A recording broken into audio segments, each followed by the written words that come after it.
ஏ அப்பா அப்பா ஒன்ன போல யாருமே இல்லை, எனக்காருமே இல்லை. உன் கை வீரலை புடிச்சு நடந்த கால மறக்கல, அந்த கால மறக்கல. 10 மாசம் தாய் சுமந்தா மொத்தத்தையும் நீ சுமந்து நித்தரத்த வேர்வ சிந்தி உழைச்ச சாமி நீ. துன்பங்களை நீ சுமந்து இன்பங்களை எனக்கு தந்து நம்பிக்கைய ஊட்டி என்ன வளர்த்த சாமி நீ.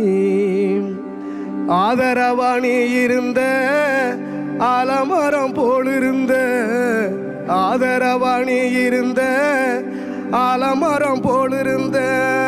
தாடி மிச வச்சு வந்த தாய் நீ அப்பா